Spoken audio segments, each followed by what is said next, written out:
Hi dears, എല്ലാവരും happy അല്ലേ? Welcome to ആ ചാനൽ. ഇന്ന് വറുത്തരച്ചൊരു മുട്ടക്കറി ആയാലോ? വറുത്തരച്ചത് എന്ന് പറയുമ്പം ഒരുപാട് കഷ്ടപ്പാടൊന്നും ഇല്ല കേട്ടോ, എളുപ്പത്തിൽ ഉണ്ടാക്കാൻ പറ്റുന്നതാണ്. നമുക്ക് ആദ്യം മുട്ട ഒന്ന് പുഴുങ്ങിയെടുക്കണം. കുറച്ച് വെള്ളം ചൂടാക്കിയ ശേഷം അതിലേക്ക് ഉപ്പിട്ട് കൊടുക്കാം.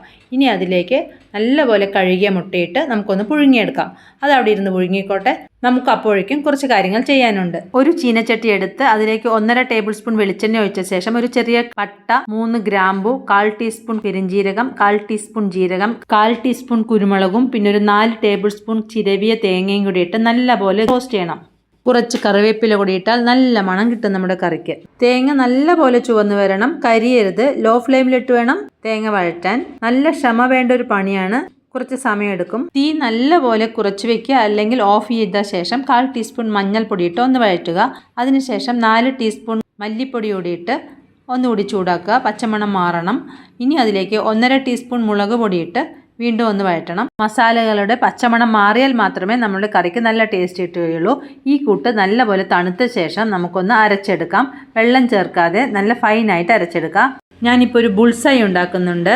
ഒരു കടായി എടുത്ത് അതിലേക്ക് 1.5 ടേബിൾ സ്പൂൺ വെളിച്ചെണ്ണ ഒഴിച്ച ശേഷം 1.5 ടേബിൾ സ്പൂൺ ഇഞ്ചി വെളുത്തുള്ളി പേസ്റ്റ് ഇട്ട് ഒന്ന് മൊരിയുന്നത് വരെ വഴറ്റുക. അതൊന്ന് മൊരിഞ്ഞു വരുമ്പോൾ ഇതിലേക്ക് ഒരു സവാള തിന്നായി മുറിച്ചതും കുറച്ച് കറിവേപ്പില കൂടി ഇട്ട് ഒന്ന് വഴറ്റണം. ഈ കൂട്ടും അടുക്കി പിടിക്കാതെ നല്ലപോലെ ചുവക്കെ വറുക്കണം. ലോ ഫ്ലെയിമിലിട്ട് വറുത്താൽ മതി. റെഡി ആയിട്ടുണ്ട്.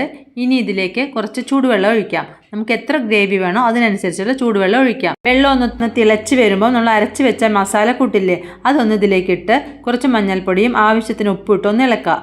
കറി ഒന്ന് തിളച്ച് വരുമ്പം അടച്ചു വെച്ച് ലോ ടു മീഡിയം ഫ്ലെയിമിലാക്കിയ ശേഷം മസാല ഒന്ന് വേവിച്ചെടുക്കണം. ഇടയ്ക്ക് ഇളക്കി കൊടുക്കാൻ മറക്കരുത്. എണ്ണയെല്ലാം തെളിഞ്ഞു വരുമ്പം നമുക്ക് അതിലേക്ക് വേവിച്ച് വെച്ച മുട്ട ഇട്ട് കൊടുക്കാം. ഞാൻ ഹാഫായി മുറിച്ചിട്ടുണ്ട്. നിങ്ങൾക്ക് ഏത് ഷേപ്പിൽ വേണമെങ്കിൽ മുറിക്കാം, മുറിക്കാതെയും ഇടാം. മുറിച്ച് കഴിഞ്ഞാൽ കുറച്ച് ഗ്രേവിയൊക്കെ അകത്തേക്ക് കയറുമെന്ന് വിചാരിച്ചാൽ മുറിച്ചത്. നമുക്ക് പതുക്കെ ഒന്ന് ഇളക്കി ഗ്രേവി എല്ലാം മുട്ടയിലേക്ക് ആക്കാം. ഒരുപാട് അങ്ങിട്ട് ഇളക്കരുത്, അതെല്ലാം ഉടഞ്ഞു പോവും. മഞ്ഞക്കരു വേറെ, വെള്ളക്കരു വേറെ ആവും. നമ്മുടെ കറിയുടെ ഭംഗി നഷ്ടപ്പെടും, അത്രയേ ഉള്ളൂ. ടേസ്റ്റും കുഴപ്പമൊന്നും ഉണ്ടാവില്ല കേട്ടോ. ആപ്പത്തിനാണ് ഞാൻ ഈ കറി ഉണ്ടാക്കുന്നത്. നമുക്ക് 2 ആപ്പം ഒഴിക്കാം. ആപ്പം ഒഴിക്കാനുള്ള ട്രിക്ക് അറിയോ നിങ്ങൾക്ക്? എല്ലാവർക്കും അറിയായിരിക്കാം, അറിയാത്തവർക്കായി പറയാം. ആപ്പച്ചട്ടി നല്ലപോലെ ചൂടായ ശേഷം മാത്രമേ ആപ്പം മാവ് ഒഴിക്കാൻ പാടുകയുള്ളൂ.